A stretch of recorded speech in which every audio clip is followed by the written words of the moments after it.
the first experience was really CNN, watching in Europe. And that was a very interesting time in the 90s, mid-90s. From starting mid-90s, we could watch it. Now the communication comes in. You have to still be able to communicate with and to explain your position. Here in the United States, it seems that so many people who do care about global climate change, do care about global warming, they're always on the defensive in terms of their communication skills. But you have to push people towards ideas for the environment. You have to show them how critical the situation is. Yeah. That's kind of the standard archetype of a motivational speaker in America. Does that work as well? And do you still see that in Germany? Our special guest today is arguably the most renowned media trainer in all of Europe. He's fluent in multi-languages. He's the founder of the German Institute for Communications. And unlike here in the United States, where pretty much anyone can call themselves a media trainer, he has tremendous credentials. He's got a PhD in environmental politics, an actual doctorate in environmental politics. He has an MBA. He is versatile in all aspects of finance, politics. He's worked with prime ministers, presidents of major companies and corporations and countries around the world. It is my great honor to bring with us today to the program, Dr. Nikolai Behr. Nikolai, thanks for joining us. How are you today? Fine. Thank you, TJ. Great to see you again. Great to see you. And I want to just dive right in and get your sense of cross-cultural politics, media, communication, because unlike me, I'm one of these ugly Americans who only speaks English. So I do have that disadvantage of having a bias where I look at things through a particular lens. You're there in the heart of Europe. You speak multiple languages. You're constantly having to juggle between different cultures because you have so many cultures there. What is it like, and how do you adjust your own trainings, whether you're preparing someone to give a speech or a media interview or to host their own podcast, factoring in all of these different cultural language nuances? So thank you very much, TJ, for having me. And I'm glad to be able to talk to you about my work a little bit. So indeed, we have a lot of international clients, and especially since the COVID pandemic. So we did always online training for, I'd say, 8 years maybe now. And we offer 7 languages with our training. So I don't speak 7 languages. 7 languages. I don't even know if I could name 7 languages. Well, in Europe, we have a lot of languages. So you get to use some Italian, some Spanish, some French if you go in different restaurants or you go there on holidays. And you have to adapt a little bit. And indeed, the culture is different in every of these countries. And journalism is different, politics is different, and the style of leading companies is a little bit different. But what they all have in common, that the main working language, meanwhile, is English.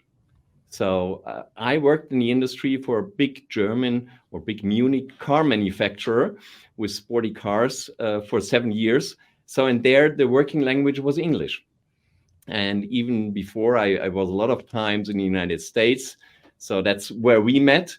And we found out we're doing practically the same job. And after I left the industry and founded my own company here in Munich, Germany, I went out and looked for clients where I can bring in my expertise as a former TV journalist, as a marketing manager. And one of the first rules I learned, and I learned it already as a young journalist when I did TV interviews, is to listen. And that's the same in all of the cultures. You have to listen. It's much more fun to talk, though, and to have everyone listen to us, right? Yeah.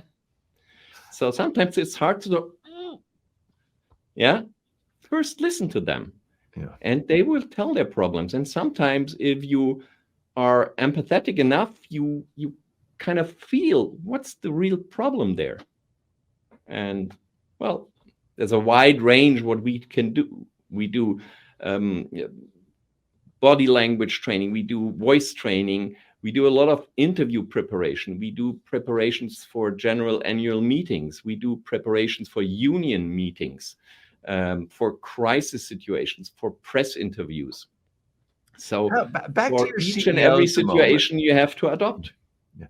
Back to let's say you're working with a major CEO of a significant car company. How do you actually teach someone to be empathetic or to have better listening skills? Because many CEOs get in this bubble where everyone's hanging on their every word, saying yes, boss, right away. And it can be isolating, and it can sometimes encourage bad habits because the person's used to just barking orders. Yeah, there are still these CEOs who just barking orders, and for them it's hard to adopt these new leadership styles. But if you can give them examples and you work with them and you do the training and you have the training together with some of their employees and you show them on a practical mode how it is if they listen clearly. And we have some exercises where you have to really listen to someone um, precisely to get the whole picture. And that's all about communication. It's the picture I have in my mind to bring the message across that you got the same picture in your mind. Mm-hmm. So we have so many doors where we open them and we just get a word or a sentence and think, oh, yeah, this is this situation. And we mostly don't imagine, well, maybe there's a completely different meaning of this word or this sentence. And that's what we have to work out when doing the messaging, apart from all the body language stuff. Yeah, when we just go to the message, how to bring the message from the CEO to his customers, to his suppliers, to his team. Now you work with people in Germany, obviously, but Americans, Brits, French, Italians, all over. What to you is the biggest difference in how, beyond the fact that the language can be different, what is the biggest difference in how leaders use language differently and listen differently? Walk us through some of those cultural differences that when you take on a new assignment, you have to be aware of. Because I remember once making a huge blunder. I was training a bunch of Italian semiconductor executives, and we were in Paris, I believe. And they said, "What do you want for lunch?" I said, "Well, let's just bring sandwiches in. We got to get through this, get more time on camera because time is so precious." And they informed me, "TJ, that is not how we do things here." And they practically implied I was a naked savage for suggesting that. Like, we're going to have a proper meal. There's going to be a tablecloth. The wine will be served, and we're going to have a proper lunch. And I said, okay. And it was a great lunch. But And we will spend a long time there.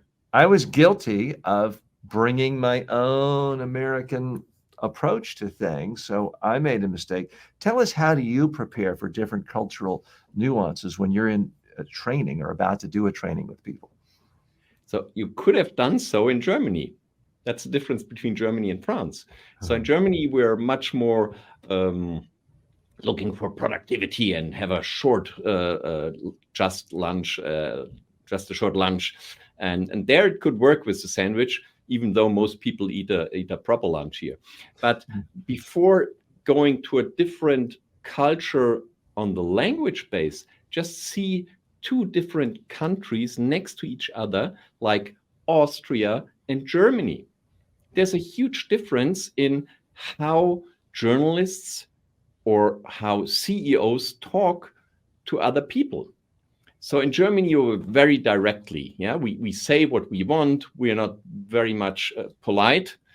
In Austria, if you do it like this, you won't be successful. I once trained the Austrian head of business of an international pharmaceutical company, and the training was in Germany because all the the heads of the different countries were assembled in Munich for this media training. And we did the interview training like a journalist and asking tough questions on the pharmaceutical research, on why it's so expensive and all this stuff. And out of a sudden he stopped and said, no, that's not the way we do it in Austria. Said, oh God, what happened? No, I've never experienced a journalist so unpolite like you.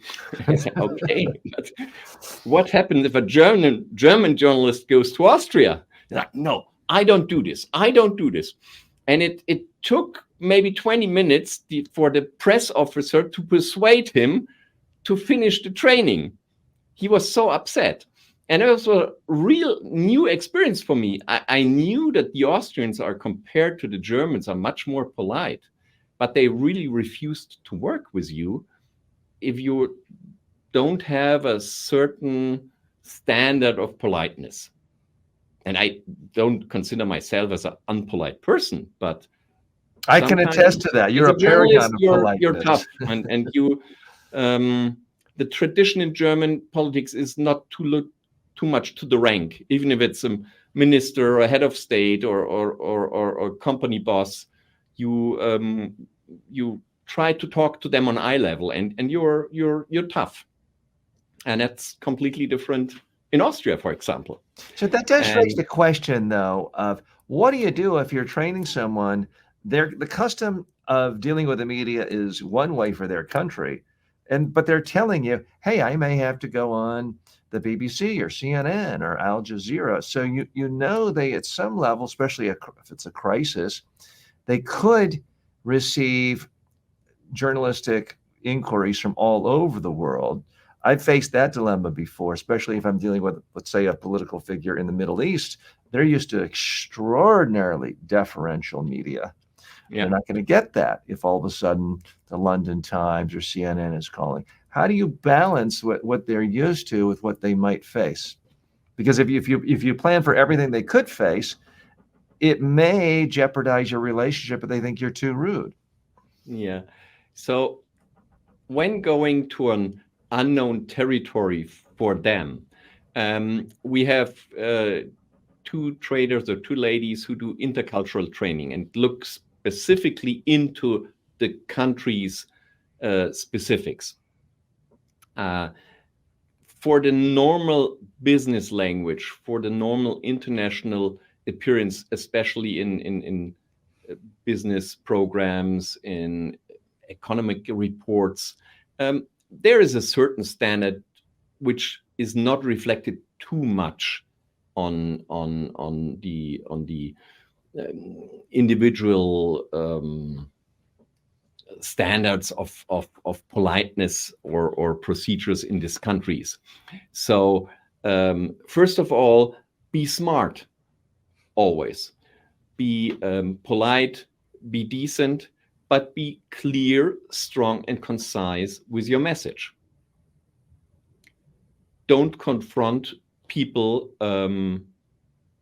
especially not in face of their employees in other countries. So there are certain techniques you should consider when going abroad, but in general, the most important is to have a clear message, to know what you want, and to listen to your stakeholders. Mm-hmm. Nikolai, let's step back a minute.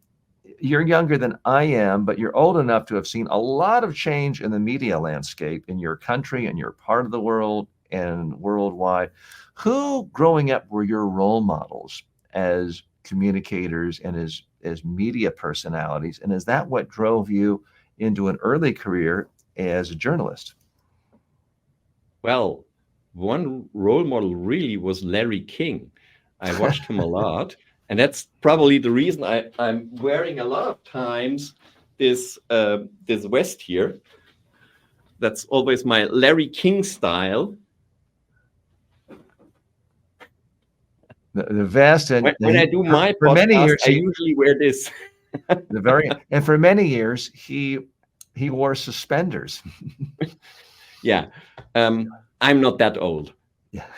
Believe it or not, I used to host a show on Larry King's first radio show in Miami Beach. It was 1,000 watts. If you drove more than 10 blocks away, no one could hear it. But 30 years ago, I was in the same chair he had been in 60 years ago. So his broadcast career ended up going a little further than mine did. Who else were your role models?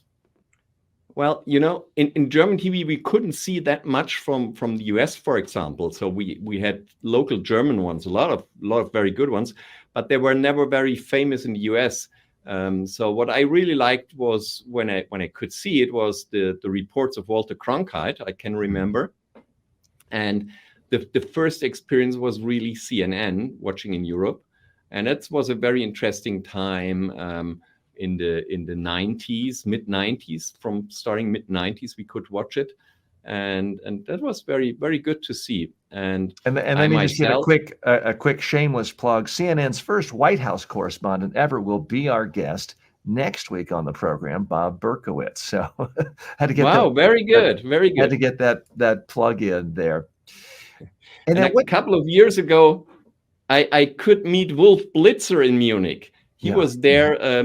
At the ceremony for the International CNN Journalistic Awards. Mm-hmm. And I met him. I could talk to him, and it was very interesting because he was also one of these icons of modern journalism for me. Mm-hmm. And then what was your path into journalism yourself? Well, I started doing, at that time it was all analog, with a VHS camera and doing, like little movies with my co-students in school. And the project never finished because it was very difficult to edit. We had to have 2 VCR recorder and have to simultaneously start them and record, and editing was really hard that time. And later I joined the private radio in Munich when they started, and I made reports with them.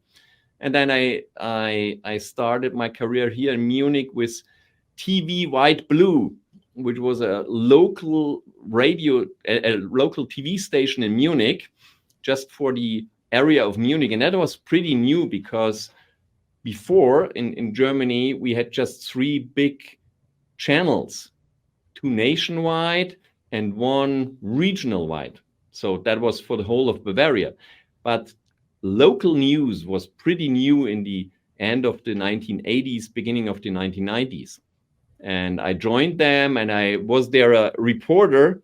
And that was a very interesting time because at that time, they just invented mobile phones, but they were really big suitcases, and you had like car batteries. They were as big as car batteries. Like car batteries. So I was called from the editorial board. Go to there's an accident, or go meet this politician for an interview. Or so they constantly called me up where I had to go as a flying reporter. And then we had these tapes, and we had to send them with a taxi to the TV station. And then in the mid-afternoon, I went there with a car back to the editorial room, and we edited together for the 7:00 news. So that was really interesting time where I learned a lot on journalism, on TV. And later I joined the Bavarian television in Munich, which is the regional one for whole of Bavaria and part of the first German channel network. And then I also worked for the first German channel network. And is there any, with all these stories and years in journalism, is there any one story that you were really proud of, where you feel like, well, I put a spotlight on something that got attention in a way that other people didn't, and that you're proud of? Yeah, it was my first report, which was broadcasted at the Bavarian television. I was just like an intern there, accompanying experienced journalists. But one day, the head of the editorial board said, "Nikolai, can you go to the parliament and just film some news about the oh, now I missed the English word for household. The budget. Well, the budget of the Ministry of Cultural Affairs. And well, they had their press conference. It was quite boring. It was 40 people there, maybe 20 journalists and 20 parliamentarians. And there was the minister, the head of the ministry, and he was talking, and we were filming with the camera guy, and I said, oh God, that's so boring. And then I went during the press conference to the front and asked his press officer, can we have an interview with the minister? And while he was talking still next to me. And then he said, well, what's going on? And I said, well, for Bavarian TV. He said, yeah, go out. I follow you. And then we installed our camera nicely on the balcony with the view over all of Munich. And maybe 2, 3, 4, 5 minutes later, the minister appeared. And then out of a sudden, I had the idea, oh my God, what should I ask him? I have no clue about the topic. So I asked, okay, dear minister, what's the bad thing on your budget? And he went red and you're absolutely right. I wanted to employ more teachers. I wanted to employ more this and that. And I needed more money for sports and blah, blah, blah.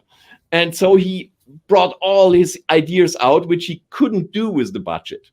And so then I got some more ideas, found some more questions, and the interview went wrong. Went well. And well, for you, but maybe not from his standpoint. Yeah, correct? He was quite good then. He was very experienced. But the first moment was and then I went back to the station, and the head of the editorial board came and said, Nikolai, do you have this 30 seconds report? And usually it would be made with a narrator telling the story while showing the picture of this boring press conference. And said, yes, I have it, but it's so boring. So I asked the minister and asked for an interview. And he said, what? He refused to give an interview on this topic. I said, no. I did an interview. Okay, let me show it. And I said, okay, that's cool. Oh, can you make 60 seconds out of it? And I said, okay, I'll do it. Then later he come back and said, wow, do you have some more? Can you make 90 seconds? And I said, okay. So, and I did the 90-second piece out of this interview, and it was broadcasted in the evening news. And later he came and said, Nikolai, from now on, you're a journalist here at Bayerischer Rundfunk. Great. That was the first interview. Great success story. Now I hear that, and my own media training cap comes on and says, wow, that was what, decades ago, but you still remember the body language, which is why it's so important to look the way you want. Because if you can have the best messages in the world, if you look incredibly upset or angry, it has such a memory staying power. So I'm wondering if you took the same lesson away. The second thing that jumped out at me from your story is just the power of asking. You ask someone in different contexts to give you an interview. Quite often they will. And that's a great lesson in life for anything. Just ask for things. Don't accept that, oh, someone won't do that. But I want to know what other lessons you took away from that interview. From this interview? Well, first of all, to prepare the one that you did with the German official. Yeah, first of all, to prepare an interview better. I was not expected to do this, but to go into the topic and do a proper research, which I usually did with my topics, and be. Well, but even there, I'm wondering, is one of the lessons, don't be afraid to just ask a really general question, because sometimes people will project something very specific that they were trying to hide, and you could have researched for maybe 10 hours and not come up with that. By asking a general question, he kind of read into that negativity and took it in different ways. Is that one of the lessons? Absolutely. Have more courage to ask for something. Yeah. If you don't ask her, she will never say yes to you. That's that's a rule in life. And Yes. a lot of times we are, yeah, is it decent, or we, from our education, we say, oh no, I'm not sure if I can do so. Well, ask, and if the other person says no, then okay, but at least you have tried it. Great words of wisdom from our expert. What are your 5 top or handful of top tips for communication and public speaking that you really stress to people, whether you've got 5 days to work with them or 5 minutes? What are your top tips? Be clear with your message. Live what you say. Check beforehand your target audience. Yeah. Who is it you're talking to? What do they love? What do they hate? And what are they afraid of? And then create really a clear message, a core message that everyone can understand. And then give good examples, give it some numbers, not too many. Yeah. I do a lot of trainings in the technical departments, and they tell you about every machine, 200 technical details. It's too much. You cannot process this. So the normal human can process maybe 3 different data. So stick with them. If someone is interested, he will ask for more, but don't deliver too much at once. And don't speak too uptight, maybe is the English word for it. So don't speak Formally. too much in your company language. Speak as you would speak with a teenager. They're quite inquisitive. They like to know everything, but they don't have the language ability of a grown-up. Mm-hmm. So I think that's quite a good idea. Great tips, Nikolai. Do you have any one tip that surprises people the most, where they think, well, I haven't read that in the public speaking books, or that is counterintuitive to people, or any tip that you find is unique and people say they really haven't heard that before? Water, clear water. I'll drink to that. For 2 reasons. Water is for your voice cords what oil is for your combustion engine. But second, and most important, medical researchers found out that if you're slightly dehydrated, which most people are who work in office environments, your brain is up to 35% less able to process or to help you or to work properly. So you have up to 65% left of your brain capacity if you're dehydrated. So that's not good if you communicate. Yeah, I hadn't if you heard do an that interview aspect of it and before. TJ asks you something, you should have the 100%. So you should drink water. 100%. Yeah. Great tip. I appreciate that. If you could share some of your top crisis communication tips for how you advise politicians and other leaders how to talk, whether you want to use this particular news story as an example, or if you want to pick your own, I'll let you judge. Well, when it comes to crisis communication, you don't have general tips in general. You have to look into every case, into every situation, and every situation is different. What all these wars and crises show is that it's better to talk and to negotiate as long as you can. On the other hand, if you try to negotiate with the devil, you have to be strong. You cannot negotiate with the devil if you have your bare hands.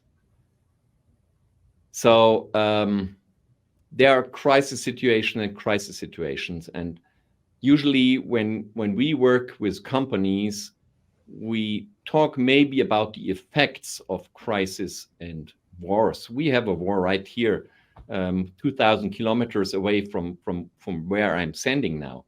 And the effects for the German and the European economy are tremendous, much more than COVID. Yeah, that's the biggest crisis Your energy in history. supplies and many other aspects of your Yeah, economy and are I mean, harmed. there's two big markets who just fell away, broke apart, or broke away, and so we don't do any negotiation in wars in a political way, but we're talking about the effects and some tough decisions for companies. And there we have to gather all the necessary information. Sorry, we have to see the other person's perspective, and then we have to prepare internally before we start any negotiations. And it's always good to have a team of negotiators. So you have one person who is negotiating, and you have one person in the background who is like the head of the negotiation team. So therefore, the negotiator can always say, okay, I take this position, but I have to talk with the head of negotiation in my company. That's always good to have such a team, not just a one-on-one situation.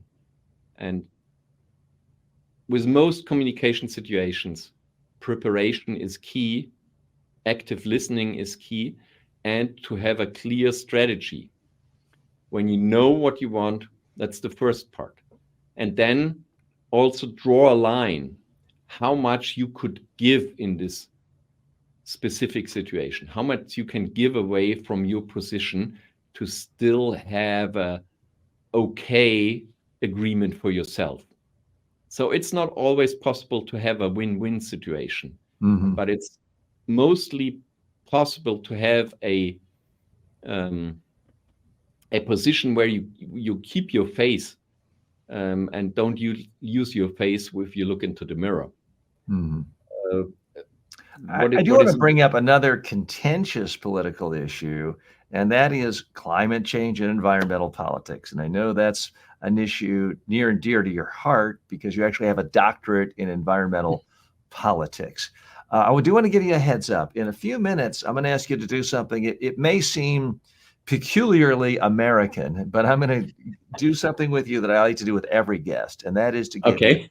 2 minutes on the screen, no questions. I just want you to promote. We try to encourage people to embrace speaking on behalf of themselves, whether it's a job interview, a new business pitch, and get comfortable talking about how they help other people and what they're good at. So I'm going to give you a heads up to promote any aspect of your business.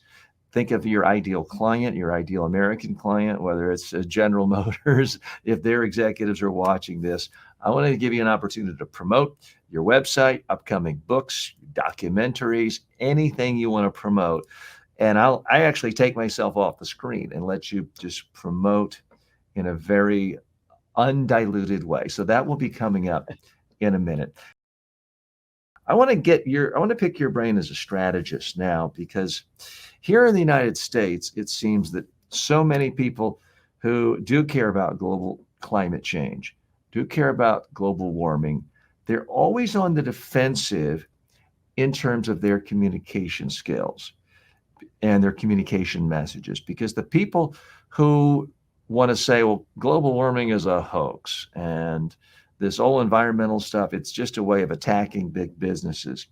They are often, and this is not my belief, they're often more successful at communicating to voters. In fact, without going into all the politics, there is a major presidential candidate in the United States this year who has been a president before and says that one of his first actions is going to be to roll back every pro-environmental policy, to make it virtually impossible to buy an electric cars, because he wants people buying more coal and gas and putting it all out in the environment. He seems to be right now, he's leading in the polls. So something the environmentalist movement is doing, no matter how many facts are on the side, they're not communicating effectively. They're constantly coming across as scolds. There's people who want to take away your fun, make you bike to work instead of driving in a nice car. There are constantly people who seem to be getting it wrong, because if you have a cold day and day colder than normal, it means there couldn't be global warming compared to the other side. So I want you to put your strategist hat on, if you could, at least in the US political context, which I know you're familiar with. How can environmentalists and politicians who support stronger environmental policies communicate effectively? Because I just see them constantly on the defensive. From my point of view, a lot of them are too radical. Mm-hmm. I think if you do smaller steps by one, you can reach the same goals. Yes, the situation is drastic. It's a really bad situation the environment is in. On how people can communicate more effectively pro-environmental messages. Yeah, so it's a big topic. And it has a lot to do with education. So if there's a big guy telling the people everything is hoax, well, they should watch the weather cast. They should see the statistics on how much more these thunderstorms are in the recent years, how much more floodings are worldwide, how much the rise of the average temperature is in all continents.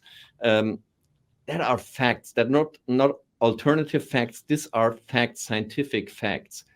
And the point is discussing these things with people who do not have the ability or the access to proper education. That's hard. That's really hard. And they fell usually for people who have radical, simple solutions. Mm-hmm. But we live in a very complex world, and everything works together. It's like this little, how you call them, these wheels who go into each other, and turn every machine. Mm-hmm. So one effect causes another effect, and this causes another effect. So it's not that simple in saying, no, we just don't care and it's a hoax. That's wrong, and a big percentage of the world sees it and believes it. And we have a lot of effects, and you cannot say that's not true. Well, you can. I'm wondering, it does bring up the... So for the environmentalists, I think it's important not to be too radical in what they demand. They should go for smaller steps. And the resistance is too big if they say, well, we should stop selling combustion engine cars. They should say, okay, tax them more than other vehicles, or tax but interesting, even that position is now seen as too radical in a lot of parts of the country, here in the United States. The idea that you would give any favor to an electric car, for example, is under attack. And in certain states, the one I'm in right now, you can be fired from your job for even using if you're a government official, using the phrase global warming is seen as so politicized. So there's certain challenges that to me, that brings up a much bigger issue, which I know as a communicator, you have to grapple with. We live in a world now with social media fragmentation, filter bubbles. What's about the freedom of speech? And there's freedom of speech issues. But one of the issues that I find myself grappling with, and so many others, is if you believe in freedom of speech, which democracies tend to value, it does seem to favor those who are willing to tell the biggest lie. Because if you just constantly spew lies, and you have another side that's committed to factual discourse, rational discourse, they're spending all of their times correcting lies, and then people hear the lie over and over again. That becomes the template. And I'm wondering, how do you advise a corporate client, for example, that is subjected to certain opposition, where there's just so many layers of lies upon lies, that if you spend all of your time trying to debunk the lies, your own positive message never gets out? Or it seems to be a radical position because of an infrastructure of lies that have been built around it. So if I see the big corporates, even the big American corporates, they very well see the effects of global warming and the environmental problems. It's much more a certain political wing in the US who denies it. There, in Europe, for example, there's just a minority who says that's not true and that's all hoax. So most accept science here.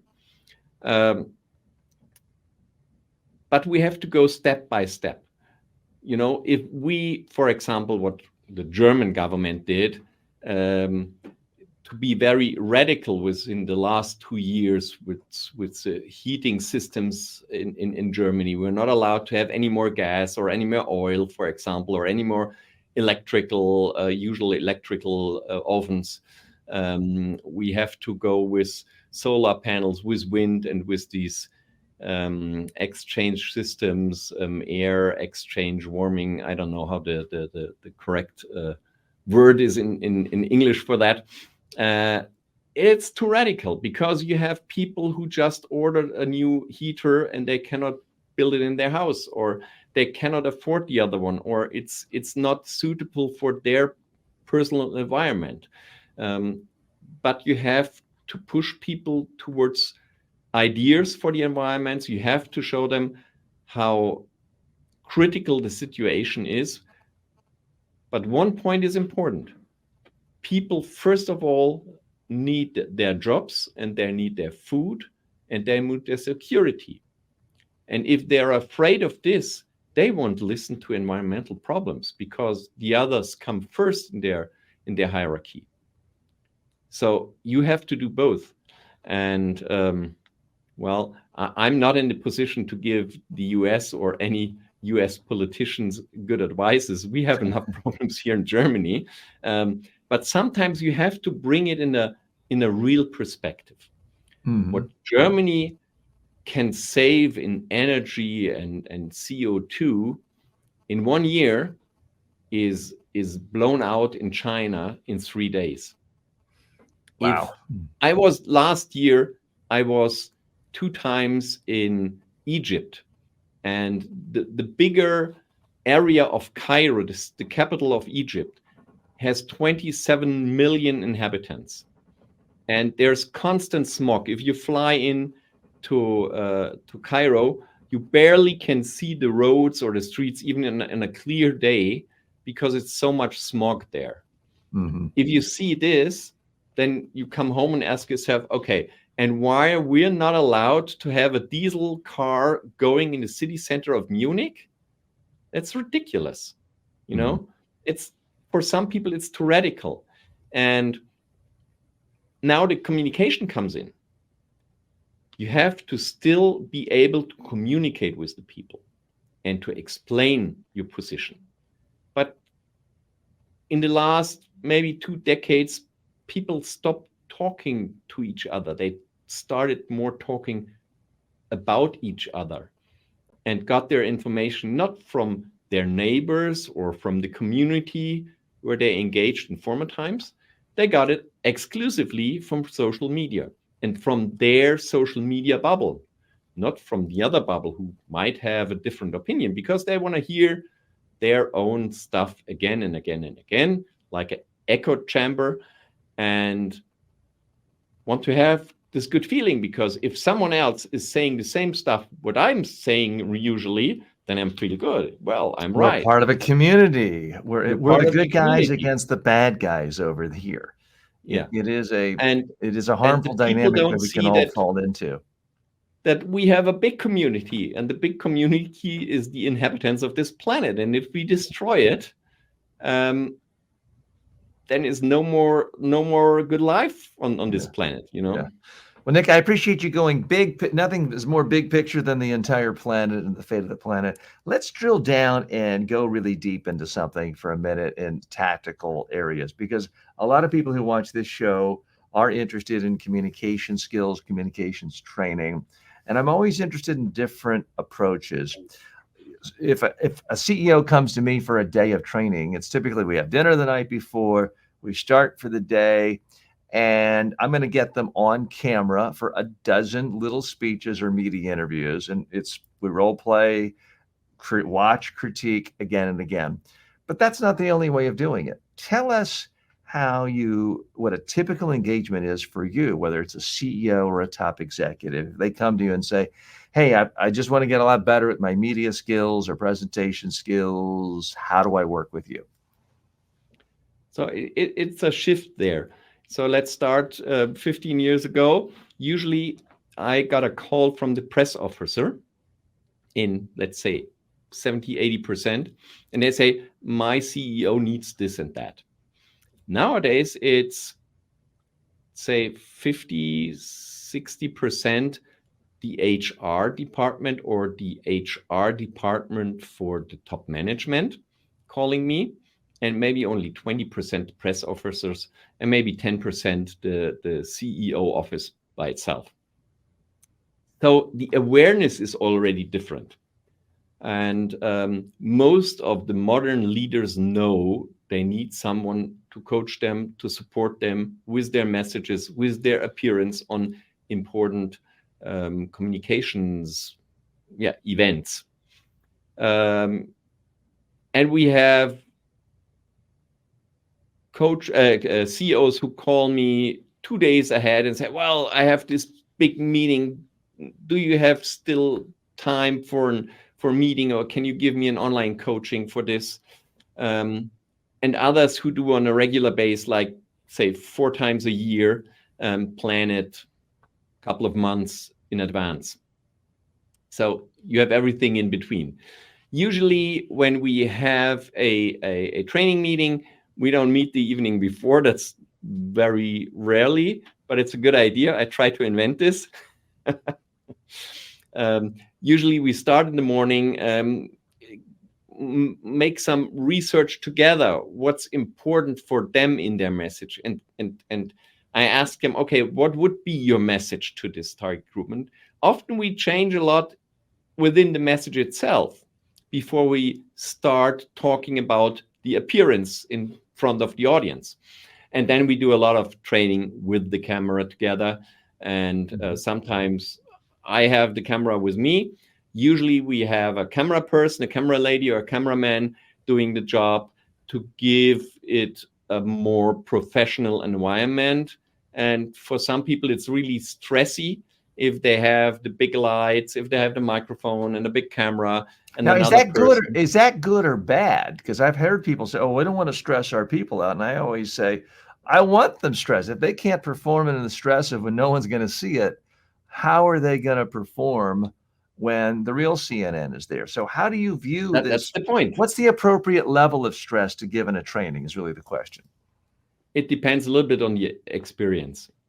And imagine some football or basketball trainer doing just the training with softballs. It wouldn't work. Yeah, you have to have the actual ball. You have to have the actual force you need for later. And if they fail, well, then they fail. But then they learn from their failures, and it's documented on camera. And you see every round, and they're getting better and better. And that's the great on our job, TJ. In the evening, they're all happy because they see a big progress. I've practically never had a client who did not see progress. Well, I had once a lady. She did not saw the progress, and she had no progress because she didn't want it to. Yeah, she refused to do it. She refused. What do you do?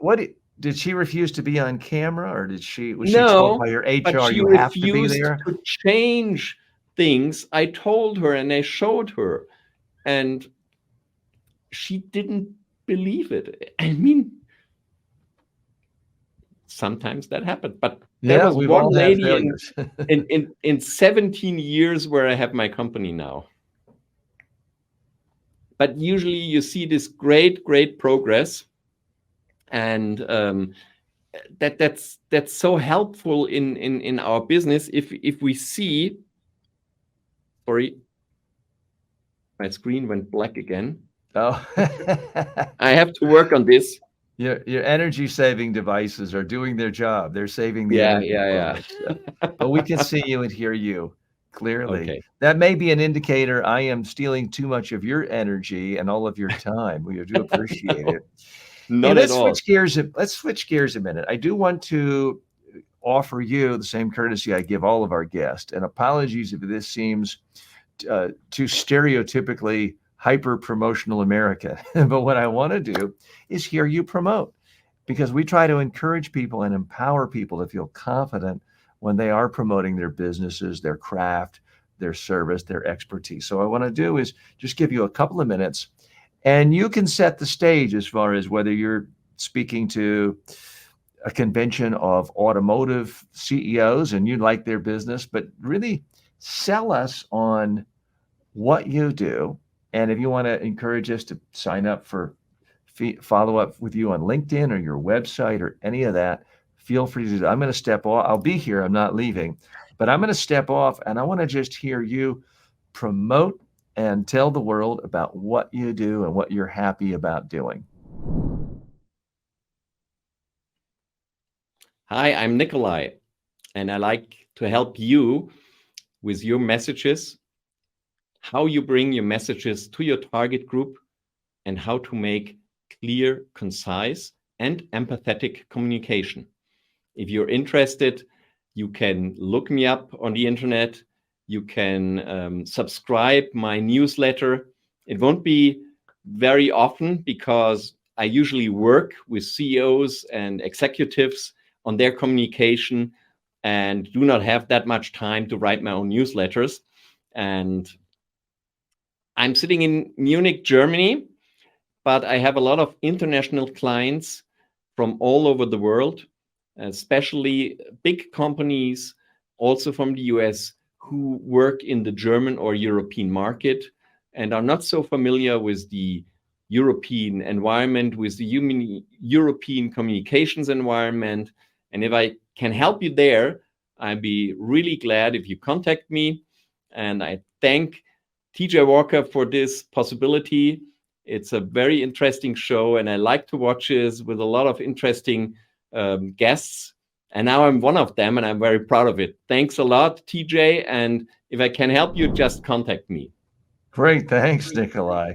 Hey, I want to sort of end our program by looking at the future, because I've known you now for a long time, and you're always experimenting, whether it's with panoramic view video, live video. What technologies fascinate you the most in terms of really helping you and helping your clients communicate more effectively? I know I've become obsessed lately with digital clones and what they can do, but I want to know what you're focused on. What are you testing? Because you're always testing new things as well. Yeah. Maybe you remember I had this 360-degree VR goggles where we do the media training if someone has stage fright. That works quite well. And I will probably update it when we will have the new Apple Vision Pro. It's not available in Germany right now, but I will be in the US in August, and we'll have a closer look to it. Maybe we can work with that as well. Mm-hmm. Can you walk us through that? What is that? How would that help someone if they're nervous about public speaking? How would you use that? Well, we can simulate different environments. So, and we go step by step from a small room with just the two colleagues to a bigger room, like a seminar room with 20, 30, 40 colleagues, to a big audience in a huge theater. And you let people give their speech, and then you see their reaction, you see their body language, you see their voice change from room to room. And even if they know it's not a real environment, after, let's say, 1 or 2 minutes, they're fully into this situation. And for them, it's a softer approach than to go from a round of 10 people to an audience of 1,000 people. So that's very good, and we liked it. We were like a pioneer here. I've never met someone else doing this. We started this in 2016, and we still like it. We do now a lot with avatars. We experienced a lot with them with this digital clone. We did a series on. Do you, let me follow up on that if I could. Do you have a digital clone? Like if I go to Yes. your website and I spoke German, could Well, I ask your clone a question? If you have my YouTube channel, I have an explanation why you need media training in, I think, 15 languages. And most people don't even realize that this is a clone. Mm-hmm. For me, it's obvious because it's a wide angle video, which created the clone. And we will probably update this, but it was just the experiencing. And I can tell you, I was invited last year for a keynote in Cairo in Egypt on fake news and deepfake. And first of all, I presented them my digital clone on screen, telling them in Arabic, watch out, there's an analog guy coming and telling you something about deepfake and fake news. Don't believe him. He's completely analog and he's from Germany. And they stared at it and said, that can't be. It's unbelievable. How did you learn Arabic so good? And he said, no, that's a clone. And I said, well, how good was the Arabic? And I said, Nikolai, this Arabic is so perfect. Probably only 2 professors on the University of Cairo could speak that kind of Arabic. It's too good. So, and by the way, we've had right now it's just a little bit of fun apologies, game. 1 second. We've had some people asking to see your YouTube channel. I just want to remind them, if you scroll up in the comments, earlier in the comments, we've posted a link to Dr. Behr's YouTube channel, and you can fish around and look for that as well. Oh yeah, unfortunately, I have 2 YouTube channels. The English one has not so many hits, so I gave you the German one with an English playlist. But the avatars, I think, are on the other one, and it's DIKT Media Training. Maybe they can find it this way by YouTube, or if they send me a message, I will send them the link. And it's very funny. And we have posted your LinkedIn page, and they can reach out to you there as well. And we'll try to post the correct link in the show notes as well. Do you envision a day, or maybe you're already doing it, can your clone actually conduct a training with a client at this point? Can it answer people, listen to them, respond to them? I think for some basic training, definitely yes. I mean, we did trainings together.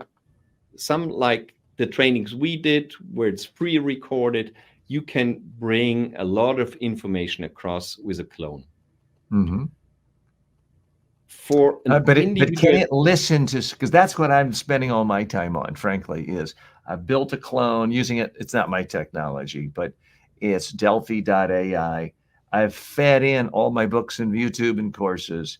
So now if you go to it, you push a button, you ask it a question. And in fact, I did it earlier. I said, hey, I'm going to be interviewing Dr. Nikolai Behr. How can I make this interview interesting? And it would talk to me and gave me suggestions for questions to ask and things like that. Okay. Will your clone be responsive at that level, or is it more giving out pre-recorded video messages? Yeah. At the moment, it's pre-recorded video messages because I had not the time, to be honest, to go deeper into that. But I know it's possible right now, and it will be much easier in the next couple of months to program it like this. It's if you're experimenting with ChatGPT, for example, and you feed them with all your informations, they really give very clever answers. And a lot of my clients work with on their website with chatbots who are programmed by just reading all the informations in they could provide from the company, and they can give quite proper answers. So yes, we can do this for like group trainings, for introductory trainings to certain fields of communication. But It's exciting. coaching, It's exciting times to be a communicator, and this can absolutely. save a lot of time because our clones can be available 24/7. Speaking of time, I appreciate all of your time today. Very special thanks to Dr. Nikolai Behr for being our guest today on the TJ Walker Success Show. Thanks again.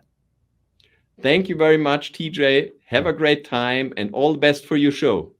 All right. Thanks. Thanks, Nick. I appreciate it. Take care. And say hello to your family for me. Definitely. Right. You too. Thanks a lot. And we'll send you the links to the finished shows too when we get them. But this one will actually be up. Second we stop the live feed, it goes on as a live on demand. Yeah. Okay, great. All right. So let me Cool. ask you about and because a lot of our viewers, this is what we call the post show, which we show sometimes in the. Okay. And I want to be respectful of your time because I know we've kept you a long time. So tell me if you remember, what ideas did you get from last year that you've used? Because I went to their conventions for many years and I kind of stopped going because I felt like the proportion of bad ideas I got was too high compared to the good ideas. I mean, I don't mind bad ideas. I don't mind 20 bad ideas if I get 2 really good ones I can act upon that make a difference. But I just found after going a number of years, the percentage of bad ideas I got to good was out of whack. And there were just so many people there who didn't seem to have any revenue model at all and were just kind of fishing around for a hobby and the vanity of wanting to be able to say, I'm on stage speaking in front of a lot of people. So that's kind of why I stopped going. But things could have changed. And I may be out of touch. So do you remember anything that really jumped out at you that was particularly valuable that you hadn't heard from any place else that you acted upon? So I think the big difference from the US to Germany is the level of enthusiastic engagement with the audience on stage. And that's so much different to Germany. And I think we can a lot learn from that. And the connection between the audience and the stage, the artist performing on stage. And an important point is, and that you can see on stage, the higher the level of empathetic communication and honest communication comes from the stage, the higher the engagement is in the audience. And that's quite a big stage there for a couple of days. I mean, there was 1,300 people or 1,500 people, and most of the speakers had a really, really good connection to their audience. They have a lot of good speakers. There's no doubt. I remember the first convention I went to, I was thinking, wow, some of these people could stand up and read a phone book and I'd be on the edge of my seat. They were so I mean, there was Les Brown, I mean, he's a legend, yeah? Oh, yeah. But in the end, his messages are so simple, but they are clear. And you see that he believes what he says, and he walks and lives what he says. He is a great speaker. I met him at an NSA conference, and but let me ask you, how does the motivational market work in Germany? Because here, Les Brown is sort of the, this epitome in some ways, a standard of a motivational speaker. He grew up not far away from where I am right now. He grew up in Miami, very poor, didn't have any parents. I think his grandmother, aunt raised him, was a twin, was labeled, this was the medical term they used at the time, I think educably retarded. had every kind of disadvantage thrown his way. And he made it, became rich and successful. And his Yeah. message is, as a motivational speaker, if I could be born with absolutely no advantage, no education, being labeled mentally deficient, if I can be successful, you can too. And people are like, wow, if he can do it, what's holding me back? Yeah. That's kind of the standard archetype of a motivational speaker in America. Does that work as well? And do you still see that in Germany? It's different in Germany. We have now a generation where they try to do it, and some are successful there. But it's not as common as in Germany. So Les Brown is not so famous over here. Here, the only guy who's here really famous, the only American one, is Tony Robbins. Yeah. He is quite famous from the Americans. But in Germany, it's really a language thing. So there are some German motivational speakers who have a very good living, but their show is not so big like the ones Tony Robbins or Les Brown are doing. Yeah.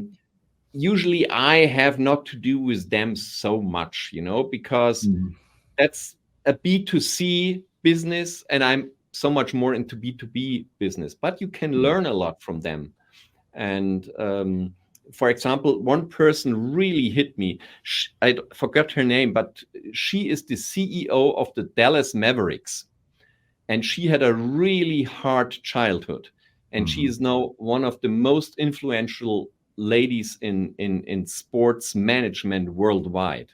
I mean, she is really working with these big basketball guys and all the management and promotional stuff and all the big money behind it.